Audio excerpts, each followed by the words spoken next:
it all that much. I just feel like whatever he had, say it. Don't be. It didn't hit the same. I'm sorry, Savage. I'm sorry. Say that shit was trash. Like this fat It wasn't ass trash. Ari Spears. That shit. Have you ever wondered who really owns the music your favorite artist release? You might think NBA Youngboy or even 6ix9ine own their entire catalogs, but the truth will shock you. In this video, we're diving deep into the dark secrets of the music industry, where labels manipulate fans, profit from artists even after their death hand. Most stars don't control a single song. They've worked so hard to release 6ix9ine recently. Went on record explaining why artists like NBA Youngboy don't own their music, how labels push fans to believe otherwise, and even revealed the shocking realities behind posthumous releases, including what happened with Pop Smoke. But that's not all. He also shared high-profile prison experiences, the pressures of fame, and how stress and control over your life are part of the price of being in the industry. By the end of this video, you'll see exactly why owning your music isn't just about money, it's about freedom, control, and legacy. And trust me, after hearing what 6ix9ine has to say, you'll never listen to the charts the same way again. Stay tuned, because this story is explosive, eye-opening, and completely unfiltered. The music industry is a world full of glamour, fame, and money. But beneath the glitter lies a dark, complex web of control and manipulation that most fans don't even know exists. 6ix9ine recently gave a rare, candid insight into this world, explaining why NBA Youngboy doesn't actually own his music and why fans are being misled to think otherwise. At first glance, it's hard to imagine a top-selling artist with millions of streams, global recognition, and a huge fan base, yet not owning his own catalog. Here's the truth. Artists sign deals, often for advanced money or marketing promises. But these contracts are carefully structured to benefit record labels, not the artists themselves. The label wants fans to believe the artist owns the music because it drives engagement and sales, even if the artist earns very little. 6ix9ine explained it perfectly. If you, the fan, believe the artist owns their music, you are more likely to support it. You'll stream the songs, buy merch. Like this, Jeffrey Epstein, right? He was at Where I'm Going. The nigga. But you're in Florida. He was in New York. And flood the charts with activity, thinking the money goes to the artist. But in reality, most of the revenue goes straight to the label. This isn't just theory. 6ix9ine provided real-life examples. He referenced Pop Smoke, whose music continues to generate millions even after his death. According to him, labels don't care if an artist dies. All they see is a catalog ready to be monetized. Battery and drug possession. Damn. Yeah. I mean, you going crazy right now. This is all while, you know, you just walked out J. But Paul. remember, God knows everything. So like, you never know if January 12th, January 22nd, February 3rd, February 17th, I was gonna go out one day to go buy a slice of pizza. A nigga was gonna come out in the gas station.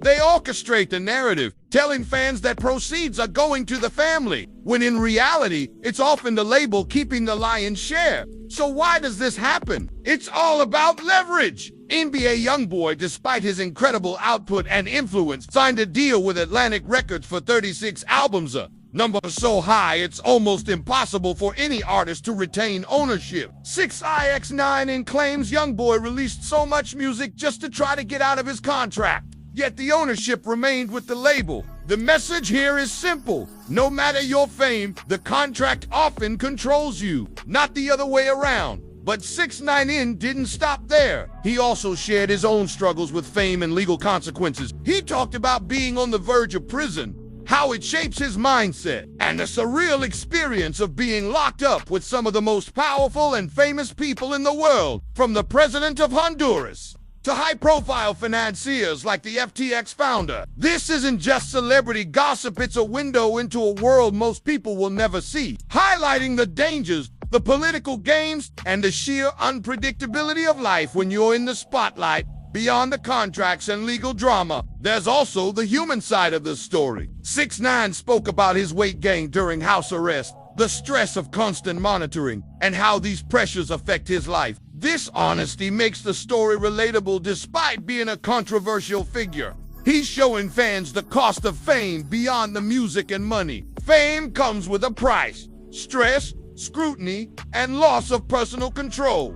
Now, let's circle back to the music industry itself. 6ix9ine highlighted the manipulative strategies labels use. Fans are encouraged to think artists are independent to boost streams. They are told the artist owns everything, when in reality, the label is pulling the strings behind the scenes. And it doesn't end with living artists. Labels continue this manipulation posthumously, as seen with Pop Smoke. Even if fans think they're supporting the family, much of the profit still goes to the corporate entity controlling the catalog. The implications are huge. Fans feel connected to an artist, believing their support matters directly to the artist's life. But 6ix9ine's revelations remind us that much of this is an illusion, carefully crafted for profit. Even successful artists like NBA Youngboy are caught in this system, bound by contracts and trapped in a cycle of content production, often at the expense of personal freedom and creative control. So, what can fans take from all this? First, knowledge is power. Understanding the inner workings of the music industry allows you to see beyond the headlines and streams. Second, it sheds light on the sacrifices artists make behind the scenes, from legal battles to emotional stress. And finally, it reveals that ownership is more than just a legal term. It's a symbol of autonomy, legacy, and control over one's life and art. This story also serves as a wake-up call for aspiring artists. No matter how talented, you have to read contracts carefully and understand the real consequences of signing away your rights. Fans are guided to believe one thing, while the reality is often starkly different. And as 6ix9ine shows, even being a top-tier artist doesn't guarantee control. You can be trapped by the very system that made you famous. At the end of the day, 6ix9ine's interview is more than just controversy. It's a lesson in transparency, awareness, and the hidden dynamics of the music world. From Pop Smoke's posthumous releases to NBA Youngboy's catalog struggles, it's clear that the industry prioritizes profit over people, often leaving the artist and even the fans in the dark. Through storytelling, real-life examples, and unfiltered opinions, 6ix9ine has peeled back the curtain on the music industry. He shows the collision of fame, legality, and survival, giving fans insight into a world filled with complexity, manipulation, and drama. Whether you love him or hate him, you cannot ignore the truth he presents about the ownership of music, label control, and the realities behind the scenes. This is a wake-up call. It's a reminder to fans to think critically, to appreciate the human behind the music, and to understand that what we see on the surface often hides a much darker, more complicated truth. The music might sound free, the streams might roll in, but ownership and control remain the ultimate battleground. If you found this breakdown shocking, hit the like button